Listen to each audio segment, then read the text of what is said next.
মুজদালিফায় এসে কিন্তু সে যাত্রা বিরতি করেছিল মিনার আগে, মানে মিনার রোডে মুজদালিফায় একটা ছোট্ট পাহাড় আছে, পাহাড়ের পাদদেশে জায়গাটার নাম ওয়াদি মুহাসসার।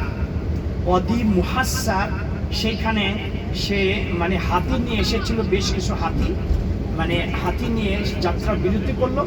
তখন রাসূলের দাদা আব্দুল মুত্তালিব ছাগল চড়াচ্ছিলেন, তার ছাগলগুলোকে সবগুলোকে ছিনতাই করে নিল আব্রাহার সৈন্যবাহিনী। তখন আব্দুল মুত্তালিব বললেন আমার ছাগল দিয়ে দেন। তখন আব্রাহা বলছে, এই মিয়া তুমি ছাগল চাচ্ছ, অথচ তুমি নাকি কাবা ঘরের রক্ষণাবেক্ষণের দায়িত্ব আছো, তুমি নাকি কাবা ঘরের মুয়াল্লিম, এখন আমরা কাবা ঘর ধ্বংস করতে যাচ্ছি, এই নিয়ে তোমার কোনো মাথা ব্যথা নাই।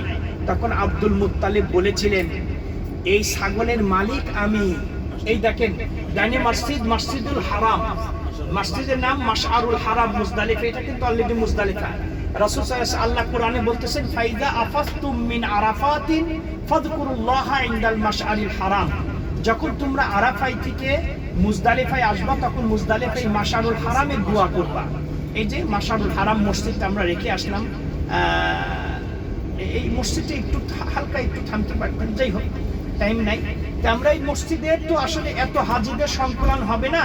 আমি একদিন এই মসজিদে 20 বছরের মধ্যে একদিন নামাজ পড়ার সুযোগ হয়েছিল, বাকিটা এই মুজদালিফায় কিন্তু কোনো তাবু নাই, রাত্রে কিন্তু এই আকাশের নিচেই হাজিরা অবস্থান করে, যেহেতু শুধু রাত্র যাপন করবে। মাশাআল্লাহ চমৎকার দৃশ্য, আসলে আল্লাহ এই দৃশ্যগুলো দেখলে একবার মনটা ভরে যায়।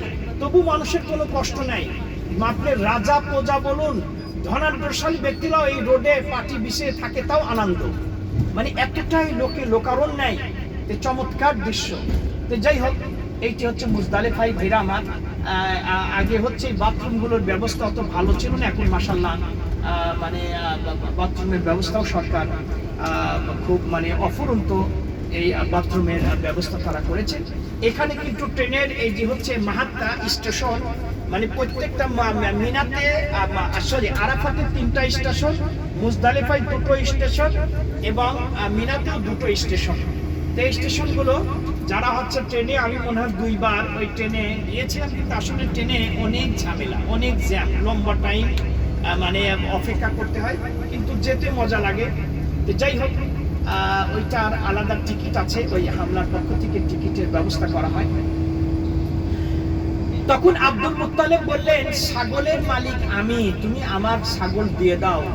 আর কাবা ঘরের মালিক হচ্ছে আল্লাহ, আল্লাহ তিনি হচ্ছে কাবা ঘরকে রক্ষা করবেন, তুমি ভাঙতে যাও, কাবা ঘরকে আমি রক্ষা করব না, আল্লাহ রক্ষা করবেন, আমি ছাগলের মালিক, তুমি আমাকে দিয়ে দাও। দেখছেন মুশরিক ব্যক্তি, কিন্তু আল্লাহর প্রতি তাদের কত আস্থা, কত। এই দেখেন তাবুগুলো দেখাচ্ছে, হাজিরা হাজি সাহেবরা এই যে এই মুজদালিফায় এই তাবুগুলোতে অবস্থান করে। বাংলাদেশের ম্যাক্সিমাম হাজিরা আসলে এই দিকে একটু টাকা কম লাগে, তো এই জন্য এরা মিনার যে 2টি অবস্থান করতে হয় সেই 2 দিনও এরা এই তাঁবুতে অবস্থান করে, আবার মুজদালিফার দিনও এখানে অবস্থান করে। এখানে একটি মাসালা হচ্ছে এই যে একটার সাথে আর একটা যদি জয়েন্ট থাকে, মনে করেন মিনার, এই যে 30 লক্ষ লোকের সংকুলান্ত মিনার এরিয়া তো কভার করবে না, এই জন্য মিনার সীমানার সাথে যেহেতু আরাফা সরি মুজদালিফা, এই মুজদালিফা মিনার তাঁবুর সঙ্গে অ্যাডজাস্ট, এই জন্য আপনি মুজদালিফাও যদি অবস্থান করেন মানে মিনার রাত্র নিয়তে তাও হয়ে যাবে। যেমন মনে করুন মসজিদে মানে 200 লোকের সংকলন আছে, কিন্তু 3000 লোক হয়েছে, তারা মসজিদের বাহিরে নামাজ পড়ে, সুতরাং মসজিদের ভিতরে নামাজ যারা পড়েছে যেই নেকি, বাহিরে মাঝখানে কাতার যদি ফাঁকা না থাকে বাহিরে কিন্তু একই নেকি।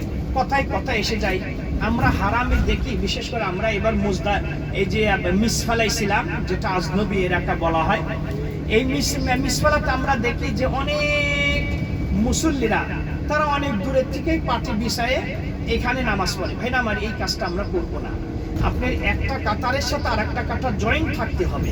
লোকেরা এইভাবে করে, অলসতা করে, আল্লাহ হয়তো কবুল করণীয় মালিক, কিন্তু হাদিসের যেটা দাবি সেইটা হচ্ছে আপনাকে মানে একটা কাতারের সাথে আর একটা জয়েন্ট থাকতে। ভাইরা আমার মিনার সীমানা, মুজদালিফার সীমানা আমরা মানে শেষ করলাম, এখন স্টার্ট হলো মিনা।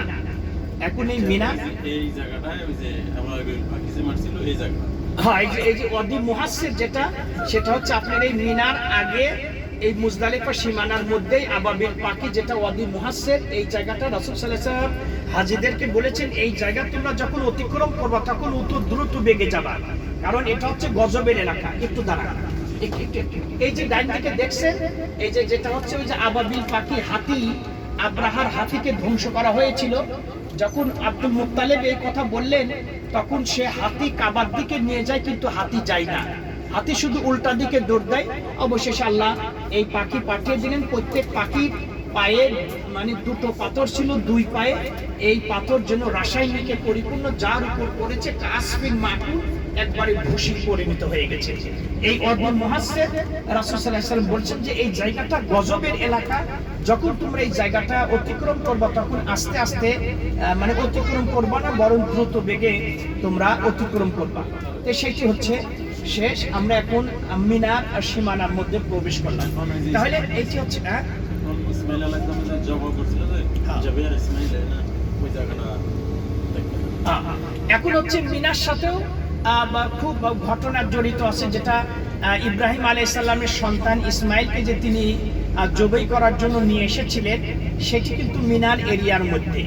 এই জন্যই হাজী সাহেবানদের ওই যে হজের দিন 10 তারিখে যে কুরবানি করতে হয়, এই কুরবানির জন্য সবচেয়ে উত্তম স্থান হচ্ছে মিনা। কিন্তু মিনাতে যেহেতু জায়গা সংকলন হয় না, এর জন্য রাসূল বলেছেন যে হারাম এরিয়ার মধ্যে যে কোনো জায়গায় পশু জবাই করলেই চলবে। আমরা জানি যে ইব্রাহিম আলাইহিস সালাম, হাজেরা আলাইহিস সালাম, তাদের ইসলামের জন্য অনেক অবদান রয়েছে।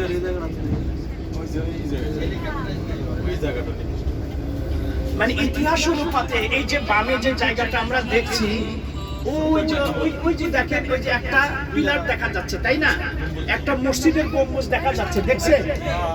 এই মসজিদের একটা গম্বুজ দেখা যাচ্ছে। আনুমানিক ওই জায়গাতে ইসমাইল আলাইহিস সালামকে ইব্রাহিম আলাইহিস সালাম কুরবানি করার জন্য নিয়ে এসেছিলেন।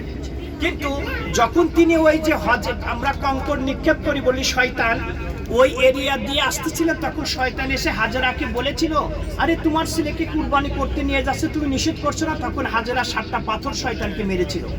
একটু অগ্রসর হওয়ার পর আবার শয়তান হাজেরাকে ওয়াসওয়াসা দিচ্ছিল, আবার তিনি 7টা পাথর নিক্ষেপ করেছিলেন। আবার আরেকটু অগ্রসর হওয়ার পর এই ওয়াসওয়াসা দিয়েছিলেন, আবার তিনি তাকে মানে 7টা পাথর নিক্ষেপ করেছিলেন। সুতরাং এই আল্লাহ সুবহানাহু ওয়া তাআলা তাদের এই স্মৃতি স্মরণ রাখার জন্য হাজীদের হজের অন্যতম কার্যাবলী হচ্ছে পাথর নিক্ষেপ করা। এটাও হচ্ছে হজের ওয়াজিব কার্যাবলীর অন্তর্ভুক্ত।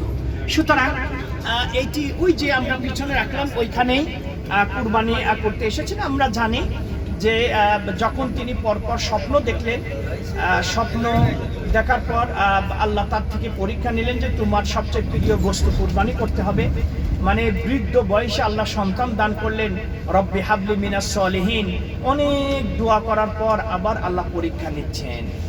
আল্লাহ রাব্বুল আলামিন সেই পরীক্ষায় মানে ইব্রাহিম আলাইহিস সালাম উইনার হয়েছিলেন। এটা ভাই দেখেন, এটা মিনা, এটা মিনা। এই যে জামারাত লেখা আছে সামনেই হচ্ছে ওই যে কঙ্কর নিক্ষেপ করা, কঙ্কর নিক্ষেপ করার ওইখানেই হচ্ছে হাজেরা ওই দিক দিয়ে আসতেছিলেন, কঙ্কর নিক্ষেপ করে এখানে এসে ইব্রাহিম ইসমাইলকে মানে জবাই করার জন্য নিয়ে এসেছিলেন। এই মিনাতে একটা মসজিদ আছে, মসজিদে খায়েফ। রাসূল সাল্লাল্লাহু আলাইহি ওয়াসাল্লাম বলেছেন আমার পূর্বে 70 জন নবী এই মসজিদে খায়েফে নামাজ পড়েছে। তো এই জন্য আমরা যারা হজ করতে আসবো, এক ওয়াক্ত নামাজ হলো এই মিনাতে পড়বো। কিন্তু অন্য সময় এই মসজিদ খোলা থাকে না, বন্ধ থাকে, সাধারণত বন্ধ থাকে। কিন্তু এই মসজিদে খায়েফ, এটাও হচ্ছে ঐতিহাসিক মসজিদ। এই মসজিদে হজের মৌসুমগুলিতে একেবারে মানুষ পরিপূর্ণ থাকে। আমরা যখন মদিনা ইউনিভার্সিটি পড়তাম, ছাত্ররা এসে মুয়াজ্জিন যেখানে আজান দিত, হ্যাঁ এই যে মসজিদে খায়েফ, ওর পরেই হচ্ছে জামারাত। ওই জামারাত পথে এই দেখেন মসজিদে খায়েফ, মসজিদে খায়েফের পরেই হচ্ছে ওই যে দেখা যাচ্ছে এখন তো 7 তলা বিশিষ্ট মনে করেছে জামারাতের, এই যে মসজিদে খায়েফ, এইটাই হচ্ছে মসজিদে খায়েফ। এই যে মানে 4 মিনার বিশিষ্ট মসজিদে খায়েফ। মসজিদে খায়েফের পরে ওই যে দেখা যাচ্ছে যেটা তাঁবু টানানো, ওই নিচেই হচ্ছে পাথর নিক্ষেপ করে। মানে এখন 3 তলা করা হয়েছে। মানে প্রথম দ্বিতীয় ওইটা হচ্ছে পাথর নিক্ষেপ করা। আগে হচ্ছে দই ছিল, এখন আলহামদুলিল্লাহ ভিড় ভাড় কম হয়। একেবারে এই যে ডানে দেখেন কত চমৎকার দৃশ্য, চমৎকার। এই যে আসলে হজের মৌসুমে পুরা একেবারে এই এরিয়া একবার লোকারণ্য একেবারে পরিপূর্ণ থাকে। এই দৃশ্যগুলো এখন হচ্ছে এই যে বিল্ডিং বানাচ্ছে, দেখেন এখন সরকার হচ্ছে এই তাঁবুতে করে বিল্ডিং বানাচ্ছে। এই বিল্ডিং গুলোতে এখন হচ্ছে হাজিরা থাকবে, সেটা মিনার এরিয়ার মধ্যে। আগে শুধু খালি এই বিল্ডিংটাই ছিল, আগে যে এইটা দিলে এখন ডাইন দিকে দেখেন অনেকগুলো বিল্ডিং হচ্ছে, এই বিল্ডিং গুলো হচ্ছে। তাইলে আমরা আরাফায়, মুজদালিফায়, মিনা এইটা আমরা দেখলাম। মক্কাতে শুধু আমাদের বাকি থাকলো জাবালুন নূর। এই জাবালুন নূরটা দেখেই আমরা সেই ওই তায়েফের নাকি বুড়ির বাড়ি আছে, খালি শুনেই দেখি এই বুড়ির বাড়ি। এটা তো একটু বিতর্কিত ইতিহাস, যাই হোক আমরা ইনশাল্লাহ সেইখানে যাব। এই ডাইনে দেখেন এইটা এখন মিনার সীমানা শেষ হয়ে গেল। আল্লাহ রাব্বুল আলামিন এই যে ইব্রাহিম আলাইহিস সালাম ইসমাইলকে যে কুরবানি করার জন্য নিয়ে এসেছিলেন, যখন হচ্ছে ইব্রাহিম আলাইহিস সালাম ছেলেকে প্রস্তাব দিচ্ছে, তিনি একটু সাবালক হয়েছেন, বুঝতে শিখেছেন। তখন বলছেন ইন্নী রাআইতুকা আন আযবাহু ইন্নী রাআইতুকা ফিল মানাম, আমি তো স্বপ্ন তোমাকে দেখেছি যে যেন আমি তোমাকে জবাই করছি।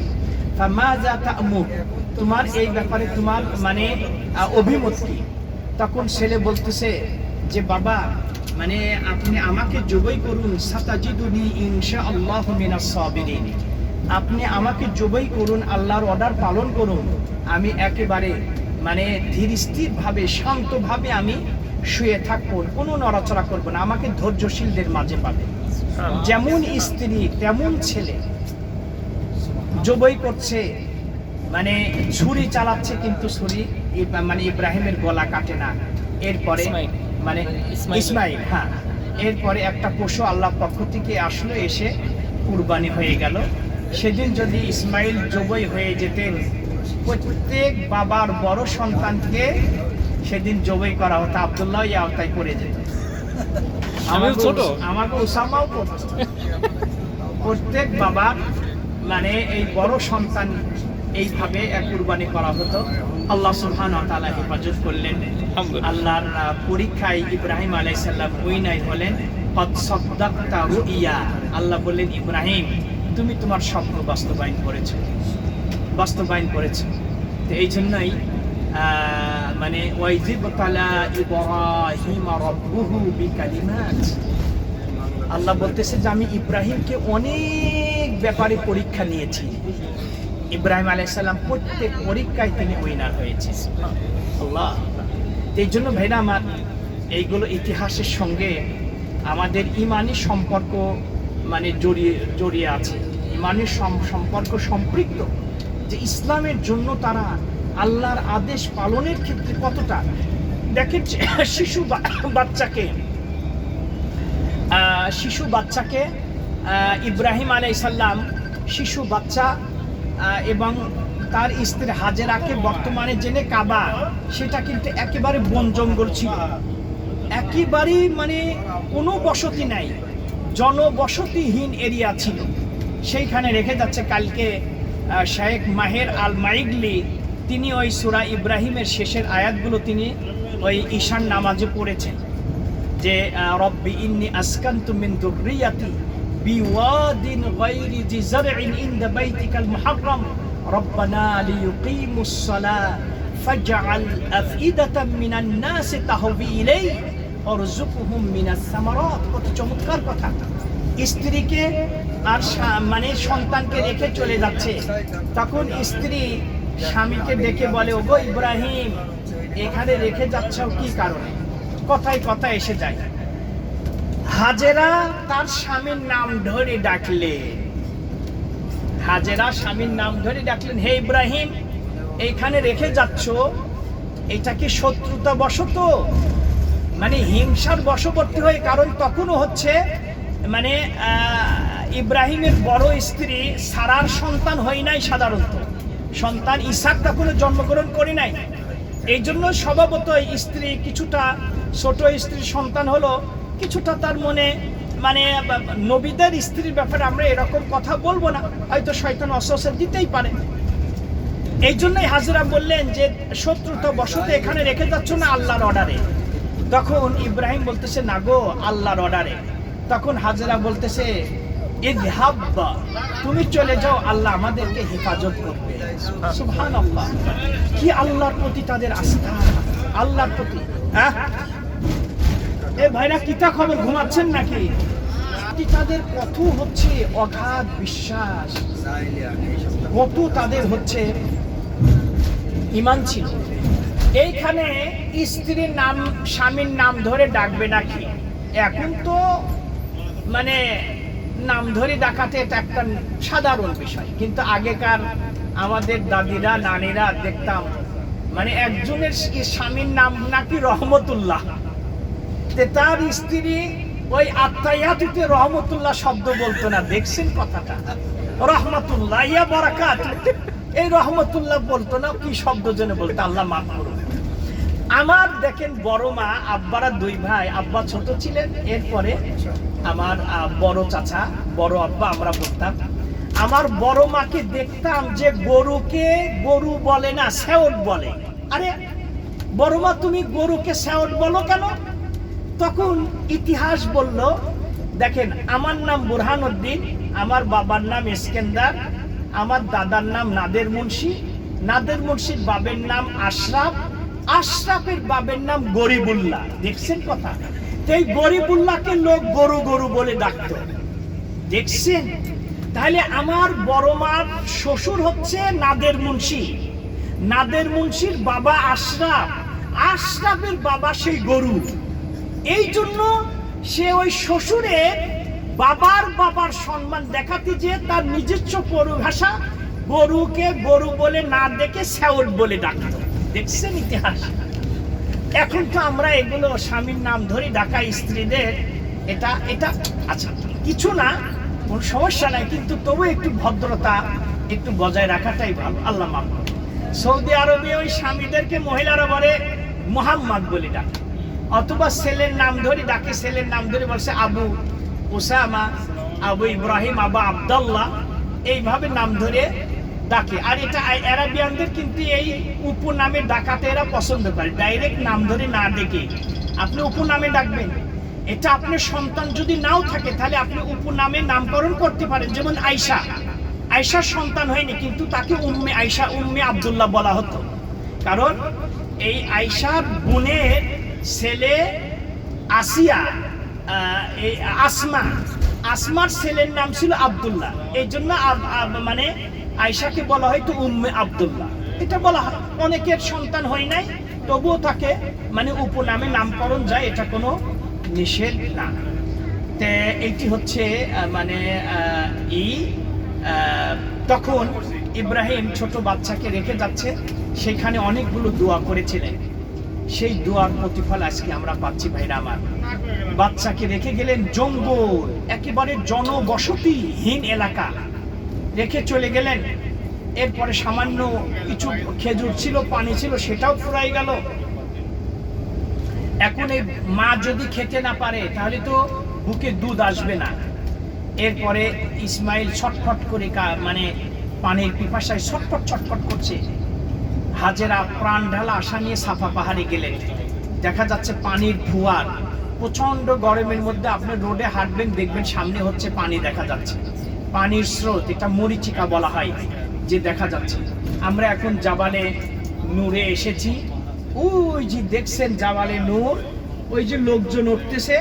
আমরা একটু হালকা করে নেমে, বেশি এখানে যাব না ভাই, একটু ইতিহাসটা বর্ণনা করি, একটু নেবে দেখলে সুবিধা হবে। এখানে ভাই আমরা দেরি করবো না, একটু যারা নামতে চাই নামে। আমরা জাবালে নূর, গাড়ে হেরা যেটাকে বলা হয়, যেখানে ওহী নাজিল হয়েছিল, সেই জায়গাটা আমরা নিচে একটু ইতিহাস বর্ণনা করবো, সকলেই নামে।